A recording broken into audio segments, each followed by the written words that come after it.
Okay, so good evening and welcome to second part of sample paper discussion science। और कल वाला lecture तो उसमें ऑडियो रिकॉर्ड ही नहीं हो पाए। बेसिकली माइक का इशू नहीं था। माइक का जो है बाद में मैंने उसको देखा, रिसर्च किया, तो माइक से तो आप लोग को आवाज़ पहुंच रही थी। एक्चुअली क्या था, जो रिकॉर्डर है जो वीडियो रिकॉर्ड करता है सॉफ्टवेयर, उसी में माइक का वॉल्यूम ज़ीरो हो गया था। आई डोंट नो कैसे हो गया था। ठीक है, इसलिए पूरा वीडियो जो है वो बिना ऑडियो के हो गया। ठीक है, लेकिन आज सारी चीज़ें चेक की हैं, एवरीथिंग इज़ फाइन। ठीक है, तो चलो हम लोग कल डिस्कस कर रहे थे सेक्शन ए, 15 क्वेश्चंस कर चुके थे। वालेकुम अस्सलाम आफिया, 15 क्वेश्चंस कर चुके थे। ठीक है, अब आते हैं 16th क्वेश्चन पे। ठीक है, तो एमसीक्यू चल रहा था। जैसे मैंने बोला था कि जो जो इंस्ट्रक्शंस मैंने दिए थे उसको, इसीलिए मैं कहता हूं कि रिकॉर्डेड लेक्चर तो एक ऑल्टरनेटिव ऑप्शन है कि बाय चांस अगर नहीं लाइव क्लास अटेंड कर पाए, क्योंकि मैं लाइव क्लास को ज़्यादा प्रेफरेंस देता हूं, ज़्यादा तरजीह देता हूं। रिकॉर्डेड लेक्चर वो होता है कभी कभी वंस इन अ वाइल, मतलब शायद ये दूसरी बार हुआ होगा कि ऑडियो रिकॉर्ड नहीं हुई है।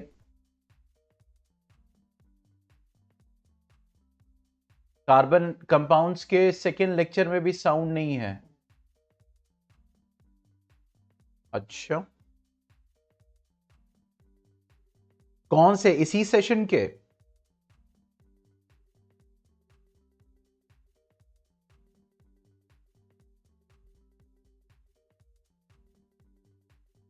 इसी सेशन के या पिछले सेशन का?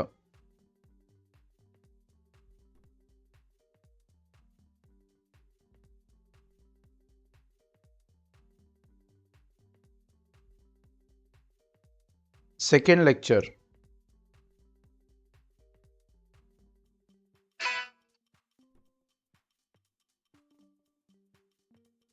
ये जो प्रॉपर्टी है टेट्रावैलेंस, बेटा ये देखिए मैं सेकेंड लेक्चर प्ले कर रहा हूं, लास्ट लेक्चर में तरह तरह के कंपाउंड जो है। नहीं, ये बताइए लास्ट लेक्चर, ये कौन सा लेक्चर? आप पहले कह रही second lecture.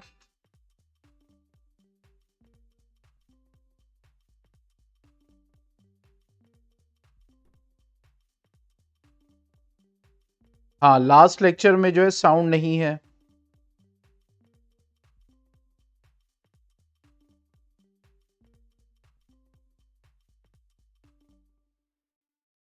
Second last lecture में भी? अच्छा, ऐसा तो नहीं है बहुत दिन से ये सेटिंग, और let me check sample paper discussion videos, जरा मैं देखूं।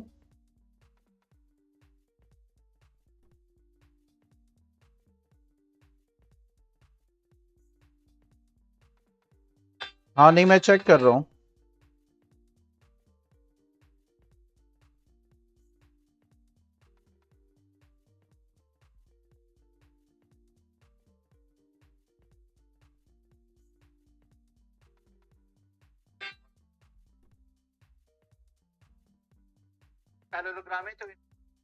हाँ, ये जो है ये सेटिंग बहुत दिन से हो गई है। ये मतलब जब हम लोग मैथमेटिक्स का लेक्चर डिस्कस कर रहे थे, फिर उसके बाद कार्बन्स कंपाउंड।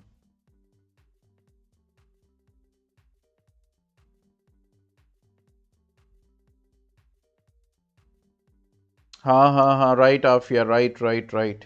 ये पता है बहुत दिन से, तब होता है क्या है ना, लाइव क्लास में मैं आप लोग के यहाँ से आवाज आ रही है। वो प्रॉब्लम कहाँ हुई थी ना, ये सॉफ्टवेयर में। देखो यहाँ पे, देखो मैं तुम लोग को दिखा रहा हूँ। इसका मतलब है ये पिछले जो मैथमेटिक्स का लेक्चर हम लोगों ने वो सैंपल पेपर डिस्कस किया, ये देखो यहाँ पे ये दिख रहा है। हेलो हेलो, ये देखो, ये देखो यहाँ पे, ये देखो ये माइक को डोनेट करता है, ये डिनोट करता है, सॉरी। ठीक है, तो यही जीरो पे हो गया था, और ये बहुत दिन से था, मुझे नहीं पता चल पाया। क्यों? क्योंकि लाइव क्लास में आप लोग की तरफ से आवाज आती थी। ओहो, ये हुआ है। तो इसका मतलब है कि मैथमेटिक्स के सैंपल पेपर वीडियोस जो हैं वो सब वेस्ट हो गए। ठीक है, और साइंस का पहला वाला और कार्बन्स कंपाउंड, इसको सोचो कितने दिन से ये था, लेकिन मुझे नहीं पता चल पा रहा था। क्योंकि जब कोई देखेगा रिकॉर्डेड वीडियोस तभी तो मुझे रिस्पॉन्ड करेगा।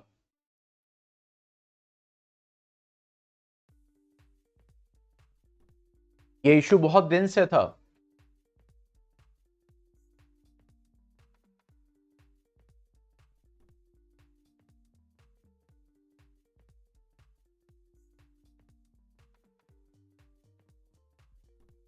चलो क्वेश्चन नंबर 16 पे आते हैं। क्या बोल रहा है? Which of the following feature relates to biodegradable substances. ठीक है, तो बायोडिग्रेडेबल ब्रोकन डाउन फीचर्स, यानी फीचर्स की बात कर रहा है जो biodegradable substance means the substances. चलिए कोई बात नहीं, अब तो हो गया। अगर ये होता है कि हाँ पहले पता चल जाता तो मैं देखता, तो आगे की सारी वीडियोस जो है वो बच जाती, मतलब साउंड आ जाता उसमें।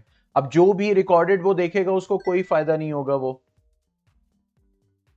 चलिए बहरहाल जो होना था वो हो गया। ठीक है, which of the following feature relates to biodegradable substances. अब ये है कि जिन्होंने लाइव क्लास नहीं अटेंड की उनके लिए लॉस है। ठीक है, तो कह रहा है कि बायोडिग्रेडेबल सब्सटेंसेस के कौन से फीचर्स हैं। तो बायोडिग्रेडेबल सब्सटेंसेस वो होते हैं जो माइक्रो ऑर्गेनिजम्स के एक्शन से ब्रेक डाउन होते हैं कॉम्प्लेक्स फॉर्म से सिंपलर फॉर्म में। ठीक है, तो broken down by biological process, biological process से वो टूटते हैं। रिमेन इनर्ट मींस, ठीक है, नॉन रिएक्टिव होते हैं, ऐसा नहीं है। ठीक है, मतलब इनर्ट मतलब कि रिएक्ट करेंगे ही नहीं, रिएक्शन होगा ही नहीं, ऐसा नहीं हो सकता। Persistent environment for long time, ज्यादा दिन तक इन्वायरमेंट में रहते हैं, ऐसा भी नहीं है। मे हार्म द इकोसिस्टम, तो यहां पे देखिए अगर हार्म की बात आएगी तो जाहिर सी बात है बायोडिग्रेडेबल सब्सटेंसेस है, तो बायोडिग्रेड तो हो गई ना, वो जाके नेचर के साथ मिक्स हो जाएगा, तो वो हार्म क्यों करेगा।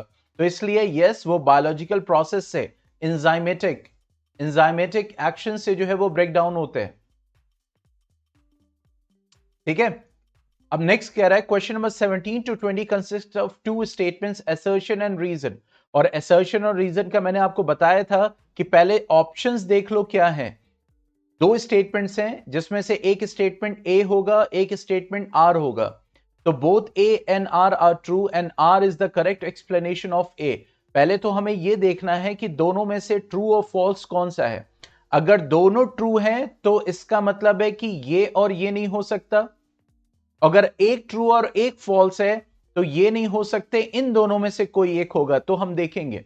तो सबसे पहले असर्शन रीजन में हम क्या करते हैं कि ये चेक करते हैं कि दोनों स्टेटमेंट्स में ट्रू और फॉल्स कौन से हैं। ठीक है, तो ये बोल रहा है assertion rusting of iron is endothermic in nature. अभी कह रहा है एंडोथर्मिक का मतलब क्या हो गया, हीट को एब्जॉर्ब करेगा। ठीक है, रस्टिंग ऑफ आयरन क्या है, it's a chemical reaction which goes on.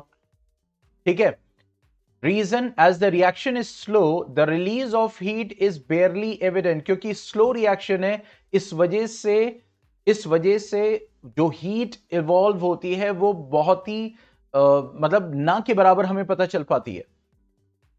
तो अब गौर से देखो, सबसे पहले कह रहा है rusting of iron is an endothermic process, पहला ही स्टेटमेंट फॉल्स है।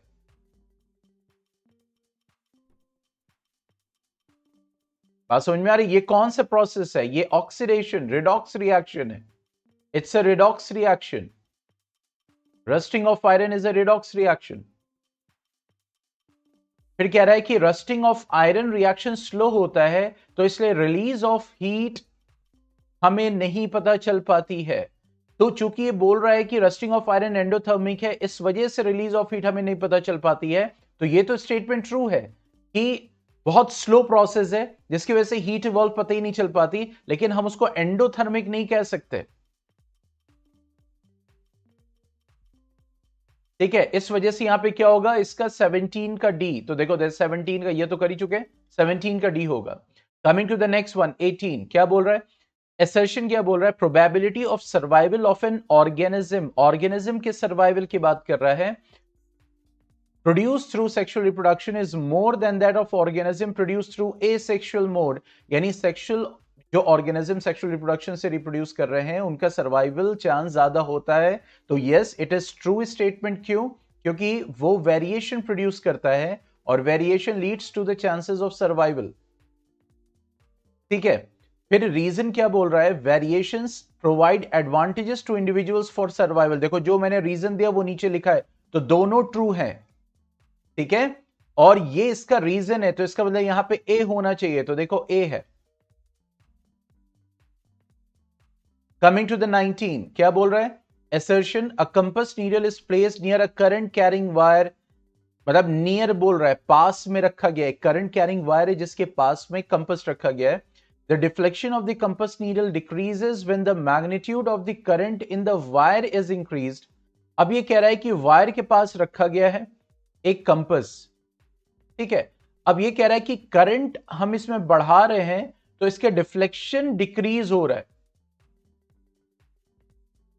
ठीक है। ऐसा नहीं हो सकता, जैसे ही करंट बढ़ाएंगे तो जो मैग्नेटिक फील्ड होती है it is directly proportional to current, जैसे ही करंट बढ़ाएंगे मैग्नेटिक फील्ड बढ़ेगी, तब तो डिफ्लेक्शन बढ़ना चाहिए ना। चाइना के लिए बोर्ड ब्लरी है, आफिया आपके लिए भी बोर्ड ब्लरी है, जरा बताइएगा मुझे।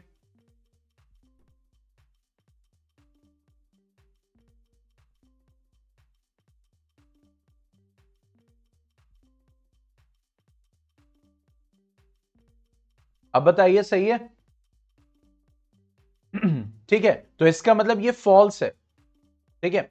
The strength of magnetic field at a point near the conductor increases on increasing the current. Reason का स्टेटमेंट ट्रू है, ठीक है। तो इसका मतलब है कि डी होगा इसमें, क्योंकि असर्शन फॉल्स है और रीजन ट्रू है। कमिंग टू द 20, assertion बोल रहा है biodegradable substances result in the formation of compost and natural replenishment। True है, क्योंकि biodegradable substance से ही हम कंपोस्ट तैयार करेंगे, ठीक है। रीजन क्या बोल रहा है? It is due to the breakdown of complex inorganic substances into simpler organic substances. कह रहा है कंपोस्ट फॉर्मेशन कैसे होगा कि उनका ब्रेकडाउन होगा फ्रॉम कॉम्प्लेक्स टू सिंपल, तो ये भी स्टेटमेंट ट्रू है, ठीक है। फिर से देखो क्या बोल रहा है, it is due to the breakdown of complex inorganic substances. देखो यहां पे गौर से, इनऑर्गेनिक बोल रहा है और ब्रेकडाउन किसका होता है? ऑर्गेनिक सब्सटेंसेस का, तो स्टेटमेंट फॉल्स है। तो यहां पे सी ऑप्शन होगा, क्यों? क्योंकि, लेकिन ये तो दिया हुआ है ना, यहीं पे तुम्हें नहीं टिक लगाना है, वहां पे कॉपी में लिखना है, ठीक है, जैसे ये लिखा हुआ है, ठीक है। तो यहां पे क्या होगा, देखो इनऑर्गेनिक दिया हुआ है, इसलिए बहुत बारीकी से क्वेश्चंस को पढ़ना है, वर्ड बाय वर्ड, ठीक है। तो ये स्टेटमेंट क्या है? फॉल्स है। तो assertion is true, statement is false, तो ऑप्शन सी होगा। तो कहने का मतलब है, मैं फिर से बता रहा हूं कि assertion रीजन में सबसे पहले चेक करना है कि दोनों स्टेटमेंट में से ट्रू अगर दोनों है तो, ठीक है, या तो रीजन करेक्ट है या तो रीजन इनकरेक्ट है। assertion रीजन में अगर ये ट्रू है, ये फॉल्स है, तो एक ऑप्शन, अगर ये फॉल्स है, ये ट्रू है, तो एक ऑप्शन। जायना रिजॉइन कीजिए, अभी एकदम सही है,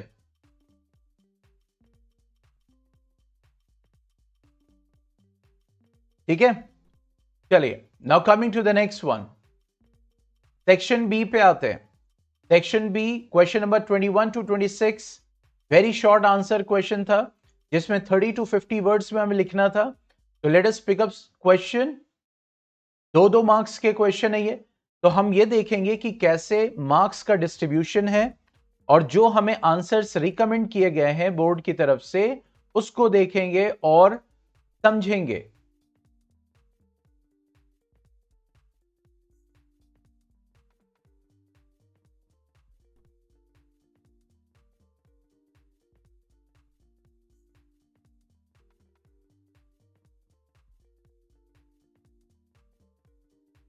ठीक है, अब देखो सेक्शन बी है, ओके, सेक्शन बी, और 2 मार्क्स के क्वेश्चन है ये। तो क्वेश्चन नंबर 21 पे आते हैं, क्या बोल रहा है? Dilute HCl is added to zinc granules, वही वाला एक रिएक्शन जो हमने डिस्कस किया था, ठीक है।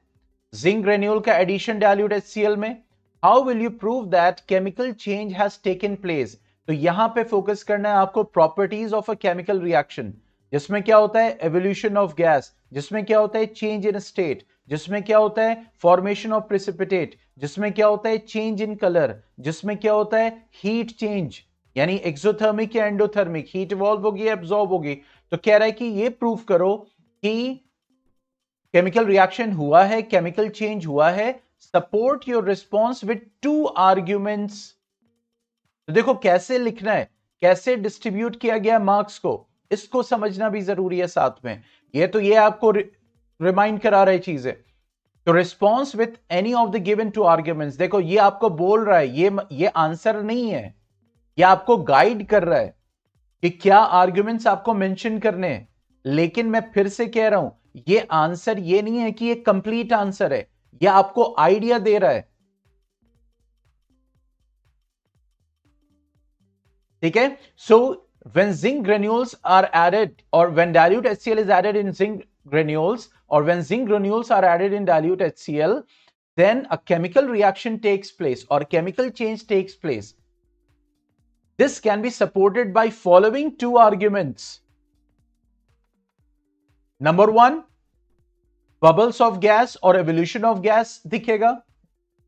Second, change in color, क्योंकि zinc silvery grey to black हो जाएगा, क्योंकि देखो जिंक प्लस HCl है, तो क्या बनाएगा zinc chloride plus hydrogen gas.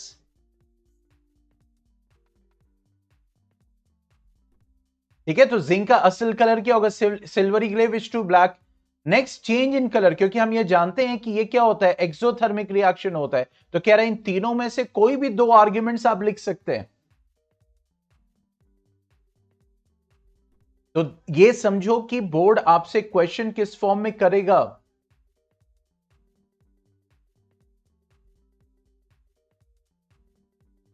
बात समझ में आ रही है?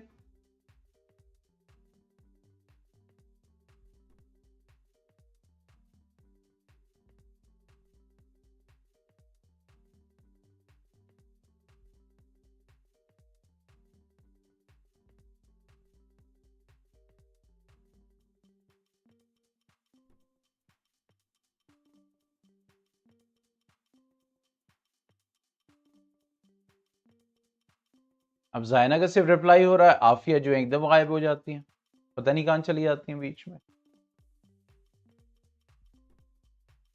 Coming to the next one, question number 22, ये कह रहा है state the post fertilization changes that lead to the formation of fruits of fruit formation in plants.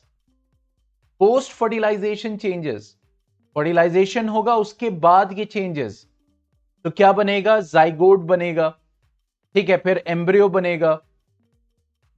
बात समझ में आ रही है भाई, जाइगोट का फॉर्मेशन होगा, ठीक है, उसके बाद एम्ब्रियो का फॉर्मेशन होगा, फिर जो आपका ओव्यूल होगा वो सीड बनेगा, फिर जो ओवरी होगा वो फ्रूट बनेगा, ये सारे चेंजेस होंगे। ठीक है, तो कह रहा after fertilization the zygote divide several times to form an embryo within the ovule, यानी ओव्यूल के अंदर जो है वो एम्ब्रियो बनाएगा। फिर उसके बाद देखो कैसे डिवाइडेड है, 0.5 इंटू 4, यानी 2 मार्क्स का ये क्वेश्चन है, आपको करना है। तो देखो 4 पॉइंट्स में कह रहा है कि लिखो, बात समझ में आ रही है। 0.5 for one reason. Next, ovule will develop set of coat and is gradually converted into a seed, यानी ओव्यूल सीड में कन्वर्ट हो जाएगा। ठीक है,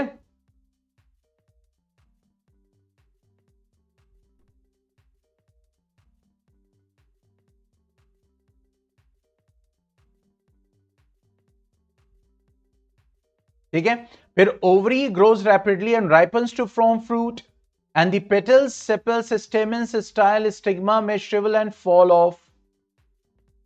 तो वही चीज होगी, जाइगोट जो है एम्ब्रियो बना लेगा, ओव्यूल सीड बना लेगा, ओवरी फ्रूट बना लेगा, और ये अदर फ्लोरल पार्ट्स जो हैं वो क्या होंगे, वो फॉल ऑफ हो जाएंगे। इससे आइडिया लो कैसे लिखना है। 0.5 इंटू 4 का मतलब ये हो गया 2 मार्क्स का क्वेश्चन है, तो 0.5 for one reason.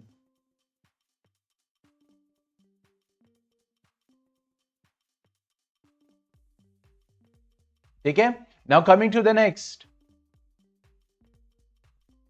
Question number 23, what is the purpose of making urine in human body?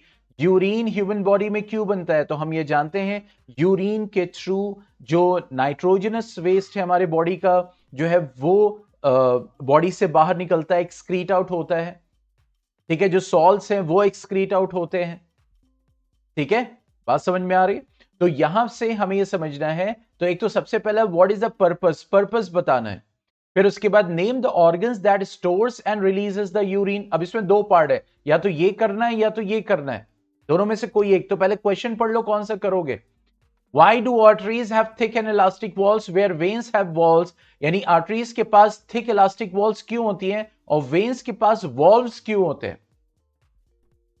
तो अब देखो दोनों को इन्होंने आंसर किया। क्या बोल रहे हैं कि what is the purpose of making urine? To filter out nitrogenous waste. ये मेंशन करना जरूरी है।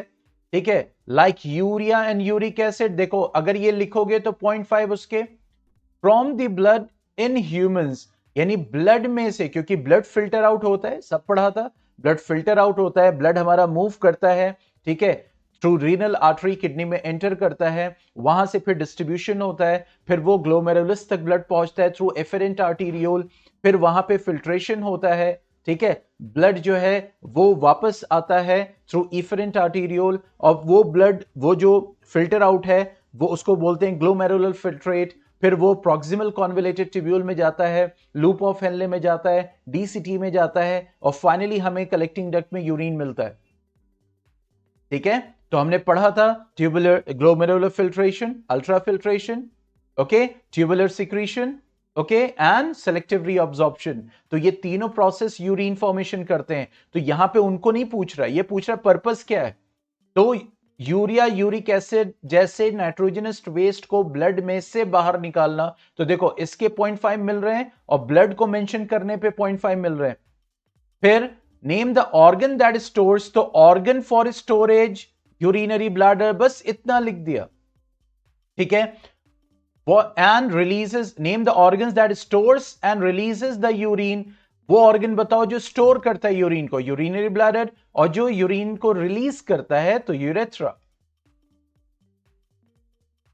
ठीक है, नेक्स्ट आते हैं आर्टरीज के थिक एंड इलास्टिक वॉल्स क्यों होते हैं। तो हम ये जानते हैं कि आर्टरीज के ऊपर ब्लड का जो होता है, जो पंप, जब हार्ट आपके सिस्टोलिक फेज में होता है यानी कि कॉन्ट्रैक्टिंग फेज में होता है, तो वो ब्लड को क्या करता है, पंप करता है।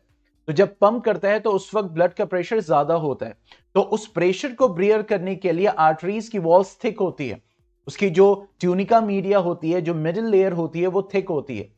ठीक है, और इसीलिए इलास्टिक होती है क्योंकि उसके ऊपर एक्टिव प्रेशर पड़ रहा है, हाई प्रेशर पड़ रहा है, तो वो ब्लास्ट ना करे, वो फटे ना, इस वजह से उसको थिक और इलास्टिक होना जरूरी है। वेन्स के वॉल्स क्यों होते हैं? क्योंकि ब्लड का यूनिडायरेक्शनल फ्लो मूवमेंट जरूरी है, ब्लड वापस नहीं आना चाहिए। तो चूंकि वेन्स जो है वो वापस हार्ट तक ब्लड को लेके जाएंगे, तो जब ब्लड ऊपर चढ़ेगा तो वो नीचे गिर सकता है, तो वो बैक फ्लो ना हो। ठीक है, इस वजह से वहां पे वॉल्व्स होते हैं जो उसके बैक फ्लो को रोकते हैं। तो अब देखो कैसे इसको लिखा गया है 1-1 मार्क्स में। The blood emerges from the heart under high pressure and flows through arteries, hence to bear this pressure. देखो वही चीज है कि प्रेशर को बियर कर सके, arteries have thick and elastic walls, veins have walls to ensure that blood flows in one direction only. See this, unidirectional flow blood का बना रहे इस वजह से। अब आप देखो कितना आपको एकदम लिमिटेड वे में आंसर लिखना है, लेकिन एकदम टू लिमिटेड मत कर देना कि पता चला एकदम शॉर्ट ही करके लिख के चले आए वेरी शॉर्ट में। ठीक है, चलो coming to the next question.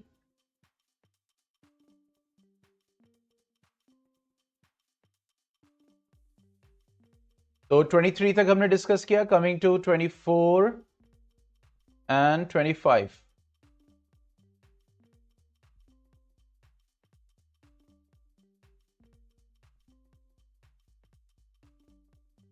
Just wait, let me pick up the question.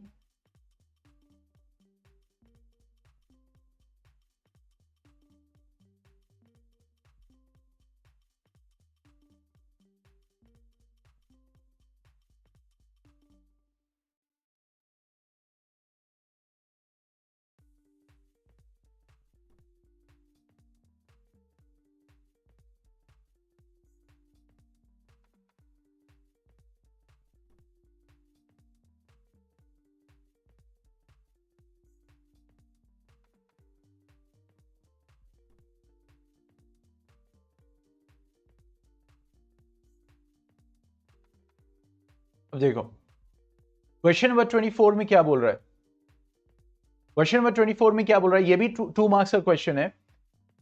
ये बोल रहा है कि रिफ्रैक्टिव इंडाइसेस ऑफ 3 मीडिया, एक मीडियम ए है, बी है, सी है। मीडियम ए का रिफ्रैक्टिव इंडेक्स 1.6 है, मीडियम बी का 1.8 है, मीडियम सी का 1.5 है। तो रिफ्रैक्टिव इंडेक्स हमने कहां पढ़ा था, हमने रिफ्रैक्शन ऑफ लाइट में पढ़ा था, और ये देखा था कि जितना ज्यादा रिफ्रैक्टिव इंडेक्स होगा उतना ज्यादा रिफ्रैक्शन होगा। ठीक है, क्योंकि रिफ्रैक्टिव इंडेक्स क्या होता है, refractive index is what, C by V, ratio है किसका, स्पीड ऑफ लाइट का इन डिफरेंट मीडिया। तो अब ये बोल रहा है कि a ray of light is travelling from A to B, यानी एक रे है जो ए से बी में ट्रैवल कर रही है, यानी 1.6 रिफ्रैक्टिव इंडेक्स से वो 1.8 यानी हायर रिफ्रैक्टिव इंडेक्स में जा रही है। ठीक है, तो क्या an another ray is travelling from B to C, यानी दूसरी जो है 1.8 से 1.5 में आ रही है, यानी कि लोअर रिफ्रैक्टिव इंडेक्स में आ रही है।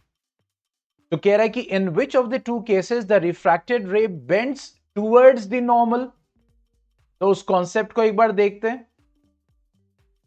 ये नॉर्मल है, ठीक है, ये रे आ रही है, तो नॉर्मल की तरफ कब आती है, जब ये रेयर होगा और ये डेंसर होगा।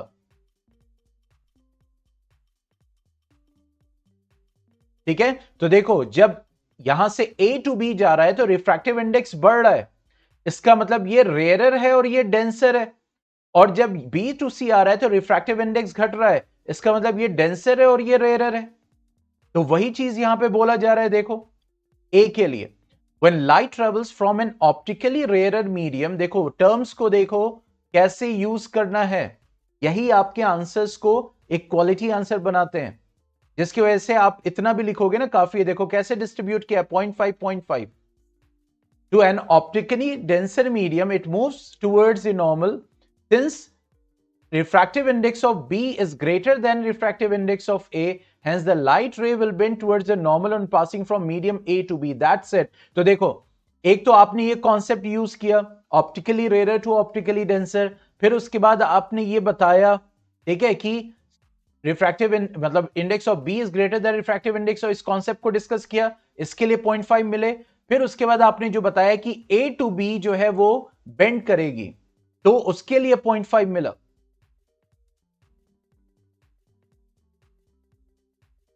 ठीक है, coming to the next one, क्या बोल रहा है, अब आगे बोल रहा है कि in which case does the speed of light increase in the second medium. Second medium में जब एंटर कर रहा है, जैसे ए मीडियम से बी में जा रहा है, फिर बी से सी में जा रहा है, तो इसके लिए सेकेंड मीडियम ये है, इसके लिए सेकेंड मीडियम ये है। तो कह रहा है कि स्पीड ऑफ लाइट किस में बढ़ेगी। तो आपको यह पता है कि जब लाइट ऑप्टिकली डेंसर से ऑप्टिकली रेयर मीडियम में जाएगी, यानी हल्के मीडियम में जाएगी, लाइट मीडियम में जाएगी, तो वहां पे उसकी स्पीड ऑफ लाइट बढ़ेगी। तो उसी कॉन्सेप्ट को यहां पे यूज किया है। देखो speed of light will increase with the light travels from B to C। क्यों? क्योंकि refractive index of C is less than refractive index of B, and V is what? V is what? C by N। वही चीज ये वाला जो ratio, ठीक है, तो रिफ्रैक्टिव इंडेक्स कम होगा तो वेलोसिटी क्या होगी, बढ़ेगी। ठीक है, रिफ्रैक्टिव इंडेक्स कम होगा तो वेलोसिटी क्या होगी, इंक्रीज करेगी। तो कह रहे स्पीड ऑफ लाइट रे will increase in the second medium. तो देखो कॉन्सेप्ट को डिस्कस किया और फाइनल आंसर बताया, तो 0.5 प्लस 0.5, तो देखो टोटल कितना हो गया, 2 मार्क्स। तो जनरल डिस्ट्रीब्यूशन देखो क्या है, कि अगर मान लो 2 मार्क्स का कोई क्वेश्चन है, वहां पे 2 क्वेश्चन है, तो इसका मतलब इसमें आपको 2 चीजें, एक है रीजन फिर फाइनल आंसर, रीजन फिर फाइनल आंसर।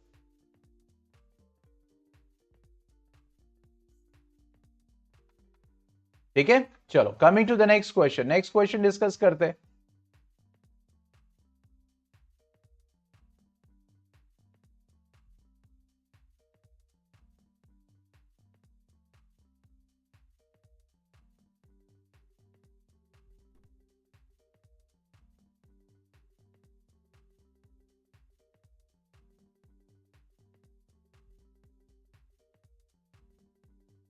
अब देखो यहां पे दो क्वेश्चन है, यहां पे दो पार्ट है, या तो इसको करना है या तो इसको करना है, लेकिन हम दोनों डिस्कस करेंगे।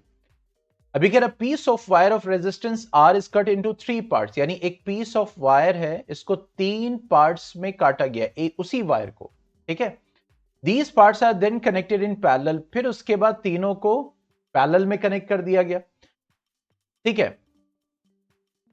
If the equivalent resistance of this combination is parallel combination is R1, यानी कि जो resistance in parallel है वो उसको R1 बोल रहे हैं, तो कह रहे what is the value of the ratio of R1 is to R, यानी जो इस वायर का रेजिस्टेंस था उसका और R1 का रेशियो क्या होगा।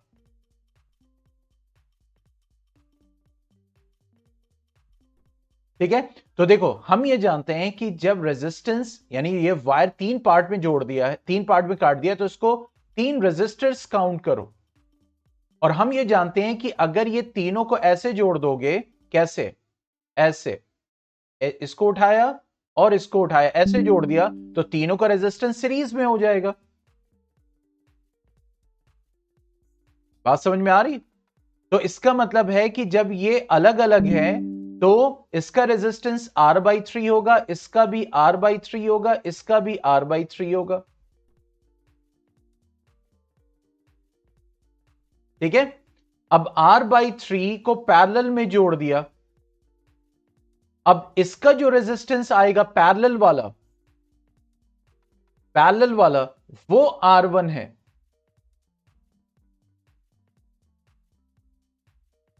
ठीक है।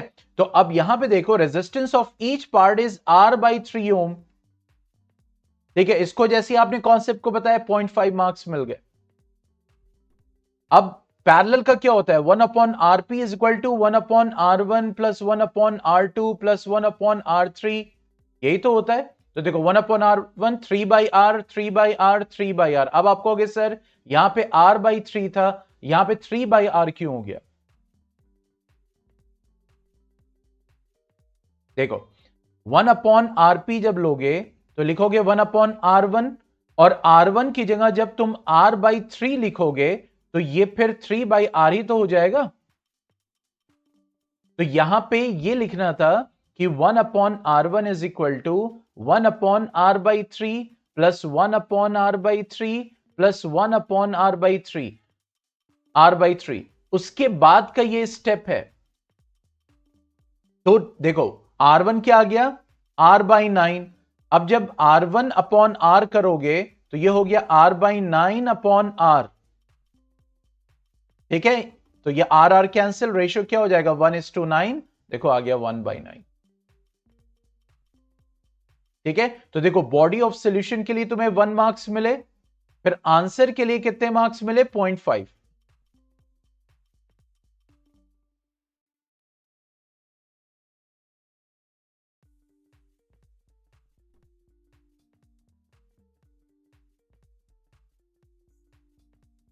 अब आते हैं नेक्स्ट, जो कि मैग्नेटिज्म का क्वेश्चन है।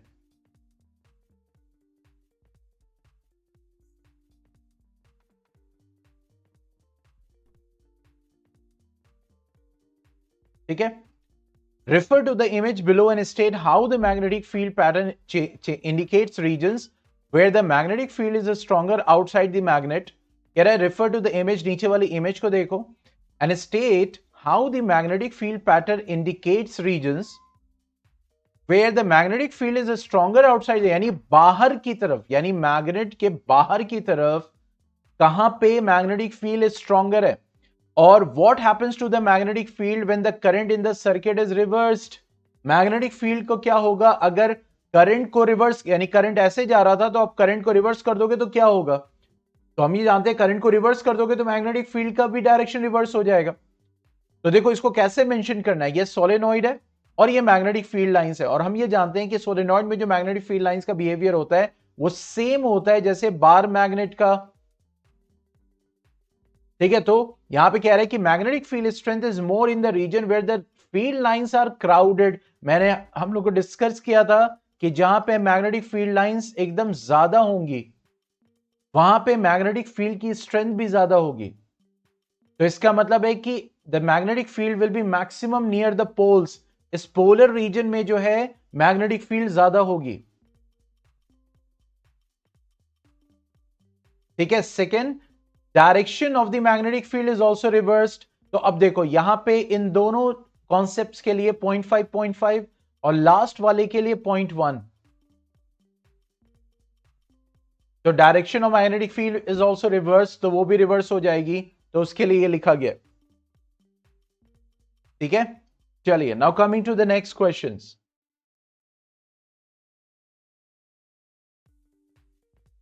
इस सेक्शन बी का लास्ट क्वेश्चन है।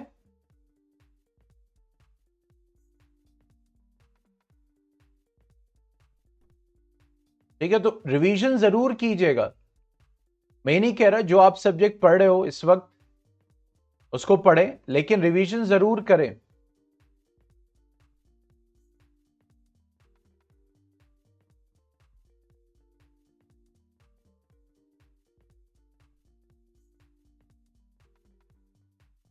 देखो क्वेश्चन नंबर 26 इस सेक्शन का लास्ट क्वेश्चन है। ये कह रहे study the food chain given below and answer the questions that follow. Leaf है, उसको कैटरपिलर खा रहा है, उसको कैमेलियन खा रहा है, उसको स्नेक खा रहा है, उसको मोंगूज खा रहा है। ये एक फूड चेन है। तो कह रहे if amount of energy available at the third trophic level is 100 joule. Third trophic level कौन सा हो गया? फर्स्ट हो गया, सेकेंड, ये थर्ड ट्रॉफिक लेवल। यहां पे जो एनर्जी है वो 100 जूल है। तो कह रहे then how much energy will be available at the producer level, यानी प्रोड्यूसर ये है, तो इस लेवल पे कितनी एनर्जी होगी? तो हम जानते हैं लिंडेमैन का 10% लॉ। ठीक है, तो इसका मतलब है कि 100 जूल कैटरपिलर का 10% है। तो इसका मतलब कैटरपिलर के पास 1000 जूल होगी, और फिर उसके बाद 1000 जूल प्रोड्यूसर का 10% है। तो इसका मतलब यहां पे कितना होगा? 10,000 जूल। तो देखो यहां पे लिखा है 10,000 joule because only 10% of energy is available for the next trophic level. क्योंकि नेक्स्ट ट्रॉफिक लेवल पे अब इसकी अगर बात करेंगे तो यहां पे 10 जूल बचेगी, इसकी बात करेंगे तो यहां पे सिर्फ 0.1 जूल बचेगी, क्योंकि सिर्फ 10% आगे ट्रांसफर होगी, बाकी 90% तो बायोमास में कन्वर्ट हो जाएगी और दूसरे प्रोसेसेस में, maintaining the body temperature and all everything. ठीक है, next, is it possible to have 2 more trophic levels in this food chain? Just ये मैंने आपको फूड चेन की कैरेक्टरिस्टिक में आंसर लिखवाया था, तो उसी को पूछ रहा है एक एक मतलब दूसरे क्वेश्चन को डिजाइन करके, रिफ्रेम करके, कि क्या ये पॉसिबल है कि 2 और ट्रॉफिक लेवल्स आ जाए chain just before the fourth trophic level? Justify your answer, यानी फोर्थ ट्रॉफिक लेवल ये, तो क्या 2 और ट्रॉफिक लेवल आ सकते हैं? यहां पे लिखेंगे no, since the loss of energy at each step is so great, यानी 90% एनर्जी का लॉस है। ठीक है, तो very little usable energy will remain after 4 trophic level, यानी कि 4 ट्रॉफिक लेवल के बाद बहुत कम एनर्जी बचेगी। तो वो नेक्स्ट ट्रॉफिक लेवल को विच विल नॉट ये ऐड कर लेना, which will not support the next trophic level, or the trophic level after fourth trophic level, which will not support the next trophic level.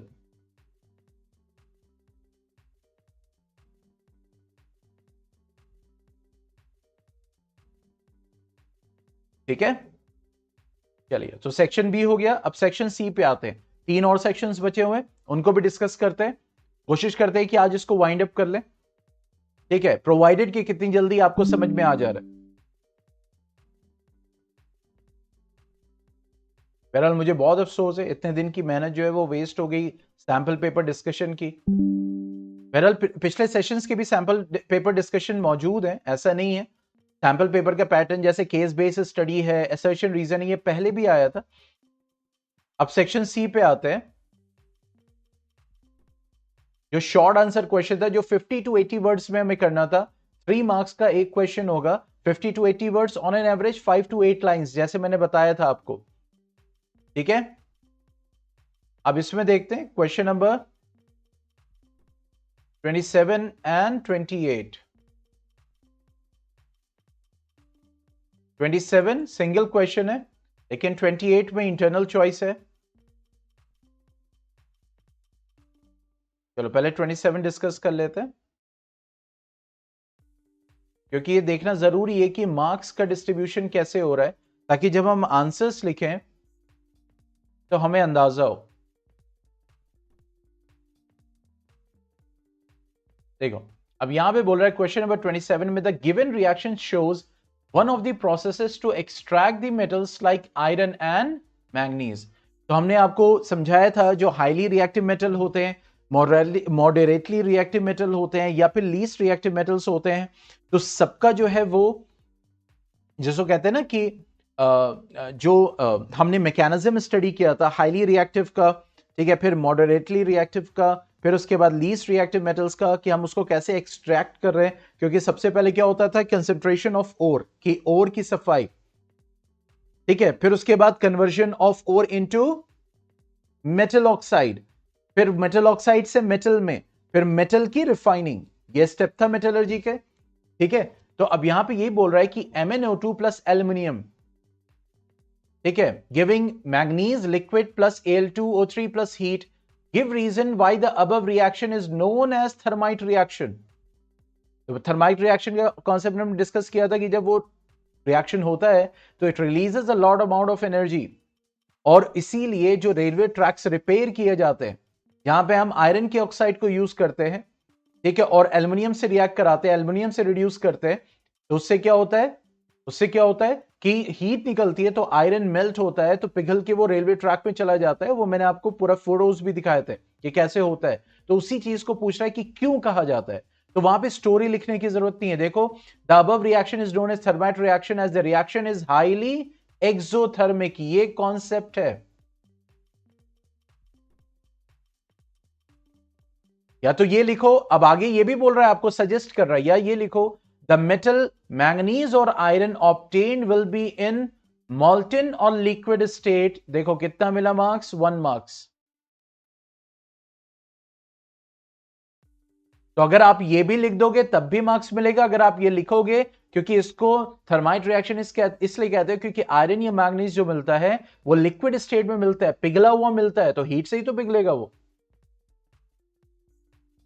ठीक है। Coming to the next one, ये बोल रहा है identify the substance oxidize and reduced in the above reaction. अब इसी में oxidation और रिडक्शन, देखो जो आपका केमिकल रिएक्शन इक्वेशन का कॉन्सेप्ट है कि कौन ऑक्सीडाइज हो रहा है, कौन रिड्यूस हो रहा है। देखो जब ये क्वेश्चन होता है तो मैंने आपको बताया था प्रोडक्ट वाले में आंसर कभी नहीं होगा, हमेशा रिएक्टेंट्स में होगा कि कौन ऑक्सीडाइज हो रहा है, कौन रिड्यूस हो रहा है।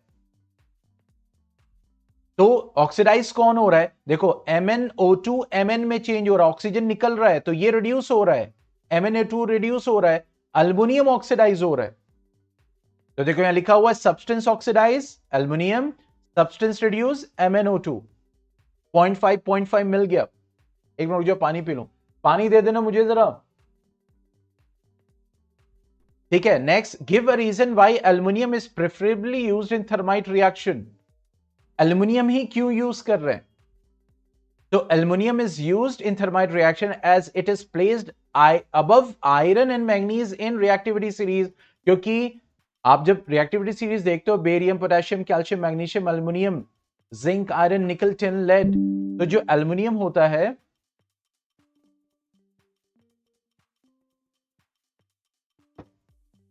ठीक है, तो एल्युमिनियम जो होता है वो ऊपर आता है ना, तो जब आप ऐसे एलिमेंट को यूज करोगे जो डिस्प्लेस तभी तो करेगा वो, जो उससे ज्यादा रिएक्टिव होगा, ठीक है। या फिर क्या लिख सकते हो, क्यों aluminium, why, because aluminium is more reactive than iron और मैंगनीज, ये भी लिख सकते हो। तो ये लिखो, यानी ये रीजन लिखो, या फिर ये रीजन लिखो। अब देखो स्टेटमेंट पूरा लिखना है आपको कि aluminium is preferably used in thermite reaction as it is placed, sorry, reactions as aluminium is more reactive than iron और मैंगनीज। या तो ये लिखो या तो ये स्टेटमेंट लिखो, तो आपको 1 मार्क्स मिलेंगे। तो आपको पॉसिबिलिटी बताई गई है, ठीक है। चलिए अब आते हैं क्वेश्चन नंबर 28।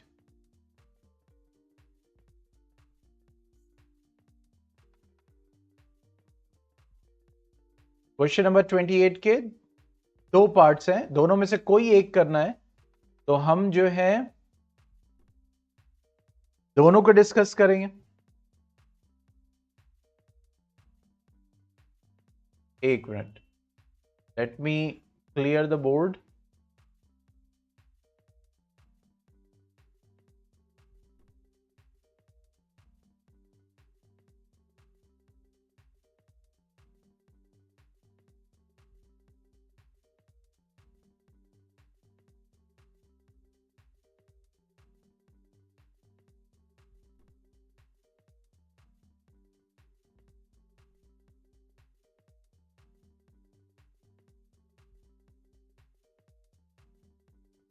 अब क्वेश्चन नंबर 28 का पहला ये या तो ये करना है या तो ये, लेकिन दोनों को डिस्कस करेंगे। कह रहा है एन एलिमेंट एम, जो इनडायरेक्ट क्वेश्चंस होते हैं, मैंने आपको बताया था, विथ इलेक्ट्रॉनिक कॉन्फ़िगरेशन 283, यानी एक एलिमेंट एम है, इसका इलेक्ट्रॉनिक कॉन्फ़िगरेशन 283 है, तो उसको वहां पे लिखो। ठीक है, कंबाइन सेपरेटली विथ क्लोराइड आइन, यानी ये क्लोराइड आइन के साथ कंबाइन करता है, और SO4 2- यानी सल्फेट आइन। ठीक है, और क्लोराइड आइन से क्या करता है, कंबाइन करता है। ठीक है, तो कह right the chemical formula of the compounds form. तो देखो 9th क्लास को कैसे टच कर रहा है ये कॉन्सेप्ट को सिर्फ।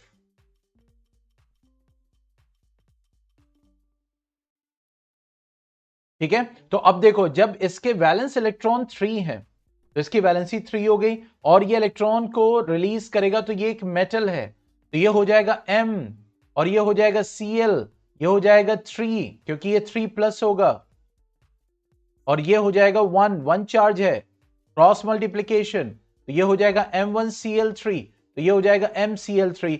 तो ये कह रहा है कि ये मत लिखो कि यहां डायरेक्ट, ये तो बता रहा है, लेकिन आप इतना शो करोगे कि कैसे आपने ये लिखा है। इसी तरह ये मेटल सल्फेट जो भी बन रहा है, तो यहां पे हो जाएगा M3+ और SO4 2-, तो ये हो जाएगा 3, ये हो जाएगा 2।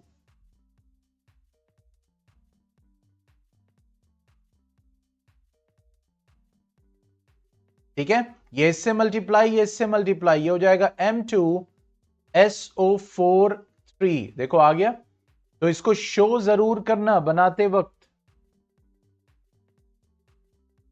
अब नेक्स्ट क्या बोल रहा है, predict with the suitable reason that nature of bond form by element M। अब देखो ये आयन है, तो आयनिक बॉन्ड बनाएगा। यहां पे आयनिक कंपाउंड वाली जो प्रॉपर्टीज हमने स्टडी की थी, formation of ionic compounds, formation of covalent compound जो हमने कार्बोनेट्स कंपाउंड में देखा था, वो सारी चीजों को यहां पे हम करेंगे, मतलब वो कॉन्सेप्ट यहां पे यूज हो रहा है। तो predict with the suitable reason the nature of bond form by element M, तो आप लिखेंगे M in general forms ionic bond. दिख रहा है, how will the electrical conductivity of the compound form vary with respect to M। तो electrical conductivity कैसे vary करेगी, तो कह रहा है कि it can acquire stable electronic configuration of neon by losing its 3 valence electron to form M3+ cation. ये तो इसका आंसर हो गया था। फिर कह रहा है compound forms will conduct electricity in liquid और मोल्टन स्टेट। ये प्रॉपर्टीज ऑफ आयनिक कंपाउंड्स में पढ़ा था, but not in solid state in contrast to M। तो आयनिक कंपाउंड सॉलिड स्टेट में नहीं कंडक्ट करते हैं, क्यों, क्योंकि आयंस बॉन्डेड होता है आयनिक बॉन्ड में, और आयनिक बॉन्ड इलेक्ट्रोलाइट बॉन्ड जो होता है स्ट्रॉन्गेस्ट बॉन्ड होता है। इस वजह से सॉलिड स्टेट में वो आयंस प्रोड्यूस नहीं करेगा और इलेक्ट्रिकल कंडक्टिविटी नहीं होगी।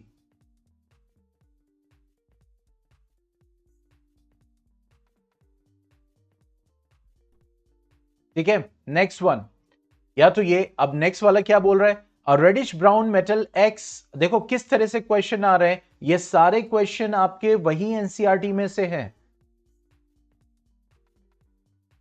When heated in air gives a black compound Y। अब देखो ब्लैक कंपाउंड वाला जो है वो एक ही है, रिएक्शन ऑफ कॉपर, यानी ऑक्सीडेशन ऑफ कॉपर। ठीक है, that is copper plus oxygen giving what, CuO, copper oxide. तो ये ब्राउन होता है और ये ब्लैक होता है। एनसीईआरटी में जो है वो एक्टिविटी में ये दिया हुआ है, वहीं से ये क्वेश्चन है, which when heated in the presence of H2 gives X back। यानी अगर उसको हाइड्रोजन से आप रिएक्ट कराओगे तो वापस, यानी कॉपर ऑक्साइड प्लस हाइड्रोजन करोगे तो कॉपर वापस मिल जाएगा और वाटर मिलेगा।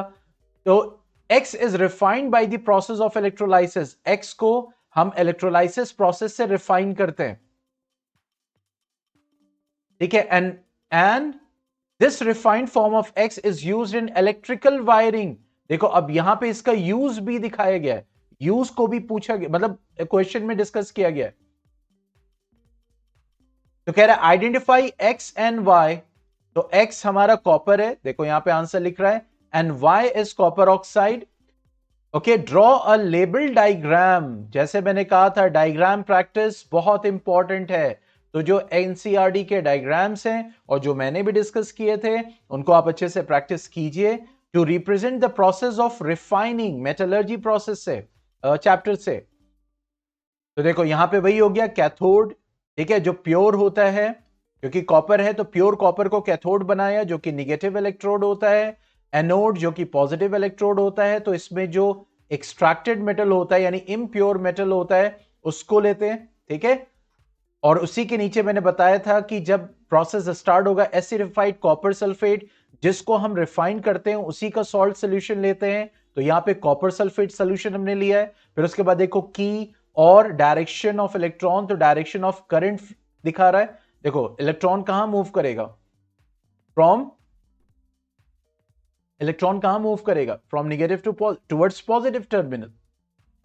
तो करंट कहां आएगा, फ्रॉम पॉजिटिव टू नेगेटिव, ठीक है। तो यहां पे देखो दिखा रहा है कि यहां से कॉपर निकल रहा है and it is moving towards the cathode. तो एनोड मड जो है निकल रहा है। और हमने कहा था कि एनोड मड सिर्फ मिट्टी नहीं है, यहां पे आपके गोल्ड सिल्वर जैसे जो है एलिमेंट्स भी एक्सट्रैक्ट आउट हो जाते हैं। तो देखो डायग्राम भी यहां पे दिया गया, तो कुछ नहीं है क्वेश्चन में, सिर्फ एक स्टोरी है जिसको प्रैक्टिस करना बहुत जरूरी है। ये उन्हीं रिएक्शंस को अब आपको यहां पे दिमाग चलाना है कि हाँ चलो पूछेगा उसी में से, अब आपने कितने अच्छे से स्टडी की है उसको एक्सट्राउड आउट करना है। अब यहां पे नहीं है कि हर क्वेश्चन को इससे उससे बना के हम 50-60 तरह के क्वेश्चन बना दें आपको प्रैक्टिस कराए, नहीं। क्वेश्चन कुछ भी आ सकता है आप, लेकिन आपको आइडिया समझना होगा कि जब आप यूज पढ़ें तो आपको अंदाजा हो, ठीक है। उसके कलर्स को याद रखना, स्टेट को याद रखना। देखो यहां पे बोल रहे हैं ना ब्लैक कलर कंपाउंड बना रहा है, ब्राउन मेटल है। तो क्वेश्चन पेपर्स को जरूर सॉल्व करना और लास्ट ईयर क्वेश्चन पेपर को भी करना क्योंकि क्वेश्चंस रिपीटेड आ जाते हैं।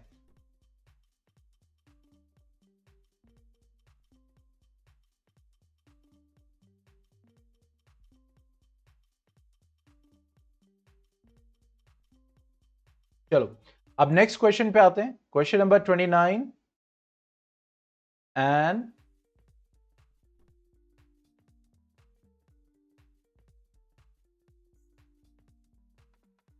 and 30।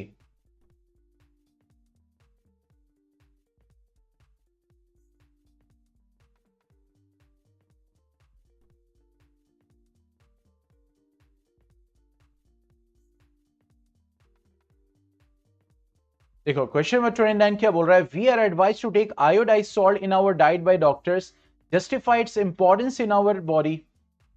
हमें पता है ये किस चैप्टर से है, हमारे कंट्रोल एंड कोऑर्डिनेशन चैप्टर से है, कंट्रोल एंड कोऑर्डिनेशन, ठीक है। किस कॉन्सेप्ट को यूज कर रहे हैं यहां पे, एंडोक्राइन सिस्टम। एंडोक्राइन सिस्टम में किस कॉन्सेप्ट को, थायराइड ग्लैंड, क्योंकि हमने वहां पढ़ा था कि iodine is required to make thyroxine, thyroxine release होता है, ट्राई आयोडोथायरोनिन होता है, कैल्सिटोनिन होता है। तो थायरोक्सिन क्या होता है, it's T4, try iodothyronine T3, iodine से ही बनता है,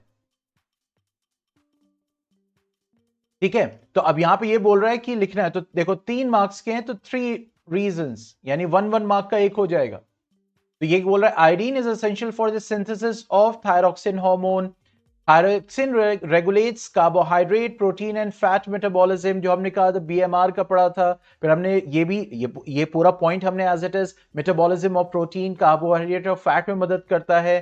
thyroxine provides best balance for the growth of the body, body की ग्रोथ करता है, ठीक है, बेसल मेटाबॉलिक रेट को कंट्रोल करता है।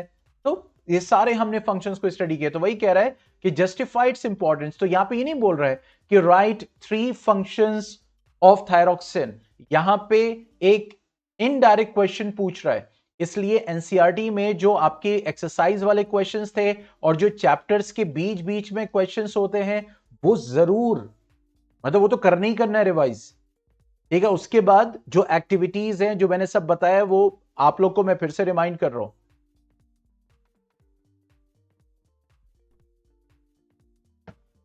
Question number 30, what is the probability of a girl और a boy being born in a family. अब ये कौन सा कॉन्सेप्ट है? व्हाई डू ऑर्गेनिज्म रिप्रोड्यूस का है, कौन सा कॉन्सेप्ट है? सेक्सुअल रिप्रोडक्शन का। वहां पे कौन सा कॉन्सेप्ट है? सेक्स डिटर्मिनेशन का, ठीक है। जहां पे हमने पढ़ा था X X will give female baby, X Y will give male baby. अब देखो, जस्टिफाई योर आंसर 3 मार्क्स में है, तो इसको देखो प्रेजेंट कैसे कर रहे हैं आप। देखो फ्लो चार्ट से भी प्रेजेंट कर सकते हो, उसका यूज करो, ठीक है। ये कह रहा है there are 50% chance that a girl baby may be born और 50% chance that a boy may be born. It can be explained as follows. अब देखो कैसे पॉइंट, क्यों? क्योंकि पॉइंट्स जब क्लियर रहेंगे ना, तो देखो ये मार्क्स मिलना जो है, ये टीचर को मार्क्स देना आपको थोड़ा आसान हो जाएगा। दिख रहा है? तो कह रहा है most human chromosome have a maternal copy and a paternal copy, यानी ह्यूमन क्रोमोसोम के पास 50% कहां से क्रोमोसोम आ रहा है? फादर से। 50% कहां से आ रहा है? मदर से। We have 22 such chromosomes, one pair of chromosome called sex chromosome is odd in not always being a perfect pair। या तो वो गैमीट में x होगा, या तो वो गैमीट में, एक गैमीट में क्या होगा? y होगा। मेल में, फीमेल में x और x होगा। इसी चीज को आप दिखा सकते हो डायग्रामेटिक पॉइंट ऑफ व्यू से भी, जो इन्होंने इतना बड़ा स्टेटमेंट लिखा है, ठीक है। तो women have a perfect pair of sex chromosome both called x, यानी वुमेन में दोनों एक्स एक्स होंगे। But men have a mismatched pair, और मेन में क्या होता है? एक्स वाई होता है। तो चाइल्ड जो होगा, एक क्रोमोसोम मदर से मिलेगा, एक क्रोमोसोम फादर से मिलेगा, तो 50-50% चांस होंगे। अब इसको हम कैसे शो कर सकते हैं? यहां पे हम दिखा सकते हैं कि भाई यहां पे हो गया मैन, ठीक है, एक्स एक्स, ठीक है, वुमेन। अब देखो जेनेटिक्स में से जो law of assortment, law of segregation, law of independent assortment, law of dominance, ये सारी चीजें उनका जो है क्रॉसिंग, ठीक है, मोनोहाइब्रिड क्रॉस, डाई एज इट इज प्रैक्टिस करो। फिनोटाइपिक रेशियो, जेनोटाइपिक रेशियो, फिर उसके बाद जो टर्मिनोलॉजीज हैं वो सब, सॉरी ये बातों में मैंने ये गलत लिख दिया, man X Y, women X X. Gamete जब बनेगा तो ये एक्स वाई, अब ये हो जाएगा एक्स। मैं अभी रफ फॉर्म में लिख रहा हूं, ठीक है। ये हो गया पेरेंट, ये हो गया गेमीट, ये ऑलरेडी मैं लेक्चर्स में करवा चुका हूं, एज अ रिमाइंडर आपको डाल रहा हूं, ठीक है। अब जब फर्टिलाइजेशन होगा तो फिर ये हो गया एक्स वाई, ये हो गया एक्स एक्स, तो X X X Y X X X Y. हम लिख सकते हैं कि 50% X X, 50% X Y, means female baby and male baby. मतलब इसको ऐसे भी प्रेजेंट कर सकते हैं। मैं ये नहीं कह रहा कि ये लिखो ही मत, टेक्स्ट लिखो, लेकिन इसको हम ऐसे भी प्रेजेंट कर सकते हैं, ठीक है। चलिए, now coming to the next one.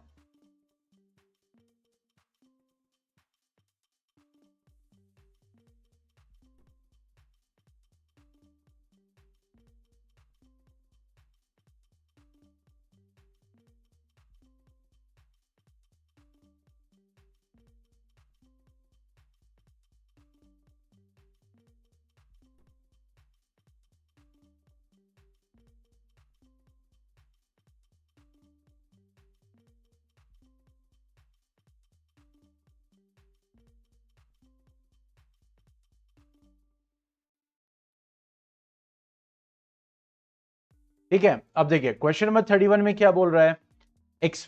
अब देखो 3 पार्ट्स है, 1, 2 एंड 3, इसका जरूर ख्याल रखना है। ये बोल रहा है explain why the refractive index of any material with respect to air is always greater than 1। यानी एयर से जब भी हम कंपेयर कर रहे हैं तो रिफ्रैक्टिव इंडेक्स 1 से ज्यादा ही क्यों है। तो देखो यहां पे इस कॉन्सेप्ट को यूज किया, क्या बोल रहा है, the refractive index of a medium with respect to air is given by speed of light in air upon speed of light in medium. ये तो फॉर्मूला होता है रिफ्रैक्टिव इंडेक्स का, क्या होता है, speed of light in air upon speed of light in medium, n is equal to c by v. तो कह रहा है since the speed of light in the medium is always less than the speed of light in air, यानी air तो एकदम हमने minimum choose किया है ना, मतलब वही एयर मतलब क्या, वैक्यूम, मतलब वैक्यूम यहां पे कंसीडर कर रहे हैं। एयर में देखेंगे तब भी कुछ ना कुछ रहेगा, ठीक है। तो यहां पे जब हम देख रहे हैं जो कि स्पीड ऑफ लाइट मैक्सिमम है, स्पीड ऑफ लाइट क्या होगी, मैक्सिमम होगी, तो बाकी मीडियम में तो उससे कम ही होगी ना स्पीड ऑफ लाइट। तो जैसे जैसे स्पीड ऑफ लाइट कम हो रही है तो इसका मतलब रिफ्रैक्टिव इंडेक्स बढ़ रहा है, वो जो मीडियम है वो डेंस हो रहा है, तभी तो लाइट कम हो रही है, लाइट की स्पीड कम हो रही है। तो इसीलिए कह रहा है speed of light in the medium is always less than the speed of light in air, so the above ratio will always be greater than 1। तो देखो 0.5 0.5। सेकंड क्या बोल रहा है, in the given figure below a light ray travels okay from air to the semi circular plastic block, यानी यहां पे ये कह रहा है कि लाइट रे एंटर कर रही है, ये प्लास्टिक ब्लॉक है, ठीक है। A light ray travels from air into, यानी ये एयर है और ये प्लास्टिक ब्लॉक है पूरा, ये पूरा, ठीक है। तो give a reason why the ray does not deviate at the semi circular boundary of the plastic block. ये जा रही है तो कह रहा है कि ये ऐसे या ऐसे या ऐसे, ये ऐसे क्यों नहीं हो रही है, ये स्ट्रेट क्यों गई है। तो हम ये जानते हैं स्ट्रेट जाने का मतलब है नो रिफ्रैक्शन, और नो रिफ्रैक्शन तभी होगा या तो जो इंसिडेंट लाइट है वो नॉर्मल पे फॉल कर रही है तभी वो स्ट्रेट होगी, या तो दोनों का रिफ्रैक्टिव इंडाइसिस सेम होगा मीडियम का। तो देखो यहां पे लिखा हुआ है कि second, the ray of light is undergoing normal incidence as the air plastic block interferes, and for normal incidence there is no deviation। क्यों, क्योंकि यहां पे जो इंसिडेंस हो रहा है वो नॉर्मल पे ही हो रहा है, इसलिए नॉर्मल पे कोई डेविएशन नहीं होता है। थर्ड क्या बोल रहा है कि कंप्लीट द रे diagram of the above scenario when the light रे comes out of the plastic block from the top flat hand. अब ये कह रहा है कि प्लास्टिक ब्लॉक से, यानी ये प्लास्टिक ब्लॉक से रे अब निकलेगी, तो इसको कंप्लीट करो। तो देखो ये तो प्लास्टिक है ना, यहां पे जब फॉल कर रही थी ये स्ट्रेट क्यों थी, क्योंकि यहां पे नॉर्मल नॉर्मल पे ही इंसिडेंट रे था, लेकिन अब जब ये प्लास्टिक से एयर में जा रही है तो नॉर्मल तो ऐसे है ना, और यहां पे 40 डिग्री, और ये डेंसर है ऑप्टिकली, ये रेयर है, तो जाहिर सी बात है कि नॉर्मल से दूर जाएगी रिफ्रैक्टेड रे। तो देखो यहां पे ये शो किया, ठीक है, और यहां पे आर लिख दिया, एंगल ऑफ रिफ्रैक्शन।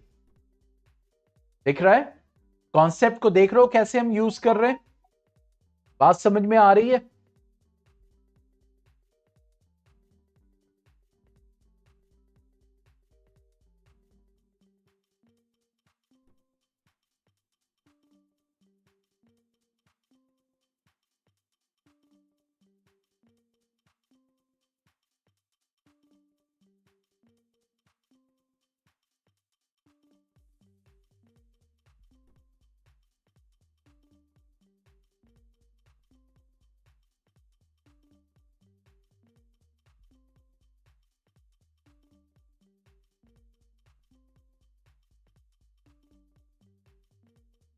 ठीक है, चलिए now coming to the next one.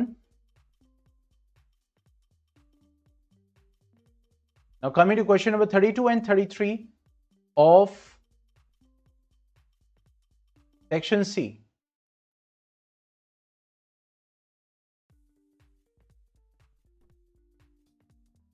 चलो सेक्शन डी और ई कल कर लेंगे, बस ये लास्ट, क्योंकि जो है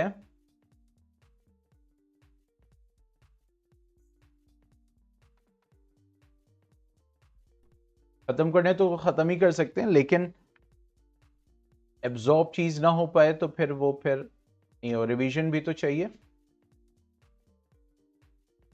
ठीक है। अब क्वेश्चन नंबर 32 में देखो क्या बोल रहा है, क्वेश्चन नंबर 32 में ये कह रहा है state the law that explains the heating effect of current with respect to the measurable properties in an electric circuit.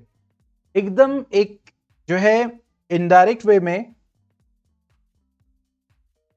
आपसे पूछा गया है, वही कौन सा लॉ हमने पढ़ा था, that is Joule's law of heating, that is H is directly proportional to I square RT। तो उसको डायरेक्ट ना पूछ के, ये नहीं बोल रहा है state Joule's law of heating, उसको कह रहा है कि एक्सप्लेन करो with respect to measurable properties, उसको थोड़ा सा एक्सप्लेन करो।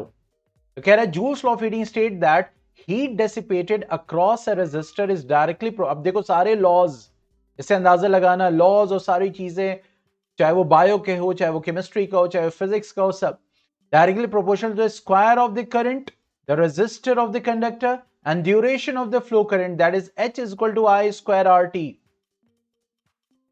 तो देखो 0.5 इसके लिए और इन तीनों के लिए 1.5, क्योंकि दो क्वेश्चन है, टोटल 3 मार्क्स का क्वेश्चन है। ठीक है, next, list the factors on which the resistance of a conductor depends.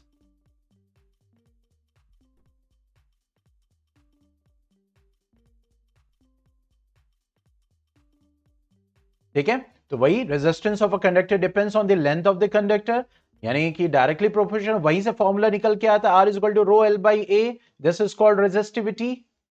वहीं से रेजिस्टिविटी का कॉन्सेप्ट हमने स्टडी किया था, area of the cross section. Okay, लेकिन यहां पे ही नहीं लिखना है अगर लिख रहे हो डायरेक्टली और इनवर्सली, लेकिन यहां पे सिर्फ बोल रहा है कि डिपेंड्स। अब वो इनवर्सली कर रहे हैं, डायरेक्टली कर रहे हैं, वो उसको मेंशन कर भी सकते हो। ठीक है, लेकिन देखो यहां पे 4 लिखा है इन्होंने, अब ये कह रहा है any two should fetch full marks. अगर आपने 2 करेक्ट लिख दिए, क्योंकि 1.5 मार्क्स तो ये मिल गए, ये बड़े वाले पे, छोटा वाला क्या होगा 0.5 और 0.5।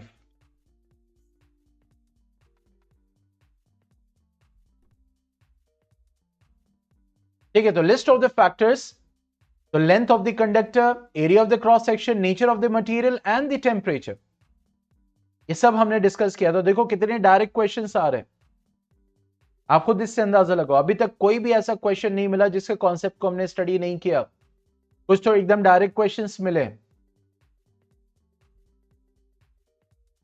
Got it? ठीक है, चलिए अब आते हैं नेक्स्ट क्वेश्चन नंबर 33।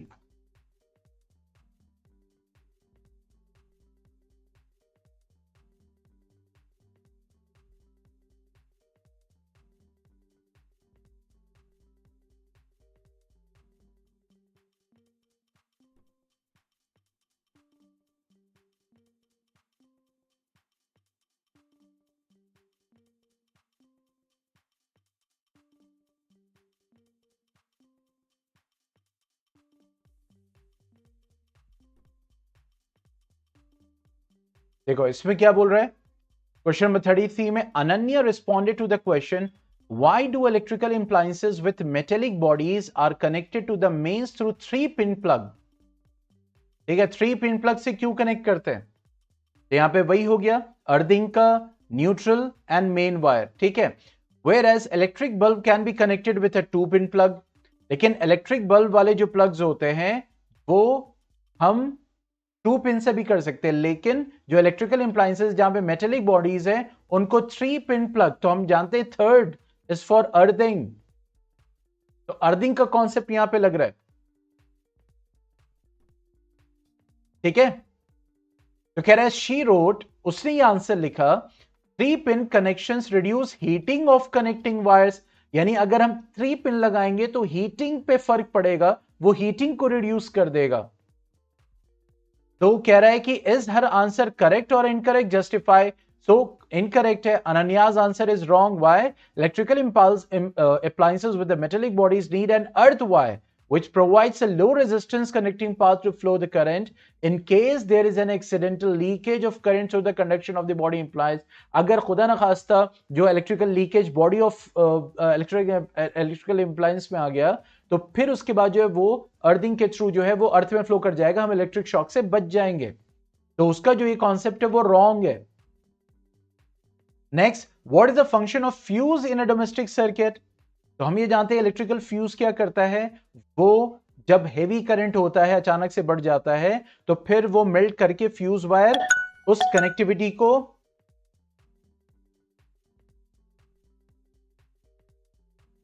ठीक है, उस कनेक्टिविटी को क्या करता है, उस कनेक्टिविटी को जो है ब्रेक कर देता है. तो electrical fuse is a safety device that operates to provide protection against the overflow of current. क्योंकि करंट ओवरफ्लो करेगा, चार्जेस ज्यादा फ्लो करेंगे, रेजिस्टेंस ज्यादा होगा, फ्रिक्शन ज्यादा होगा, फिर उसके बाद जो है हीटिंग ज्यादा होगी और वायर मेल्ट कर जाएगा. तो an important component of electrical fuse is a metal wire or a strip that melts when excess current flows through it. तो सेफ्टी पॉइंट ऑफ व्यू से हम उसको लगाते हैं. तो आज हमने सेक्शन ए के 16 क्वेश्चन से स्टार्ट किया था, सेक्शन बी को डिस्कस किया, सेक्शन सी को डिस्कस किया.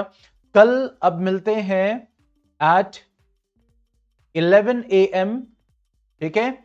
और सेक्शन, हमने कौन सा सेक्शन, सेक्शन डी रह गया ना, हाँ, section D plus section E को डिस्कस करेंगे. और फिर उसके बाद हमारा सैंपल पेपर डिस्कशन ओवर. अब आपके ऊपर है, आप कितना उसको रिवाइज कर रहे हो, कितनी सेल्फ स्टडी कर रही हो, ठीक है.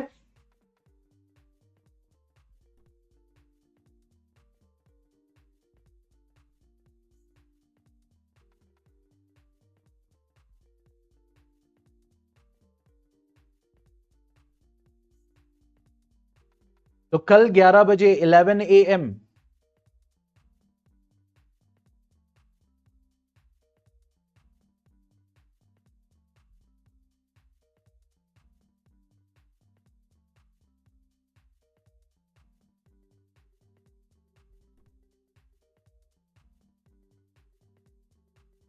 ठीक है. चलो फिर, okay then, goodbye, take care, अस्सलाम वालेकुम.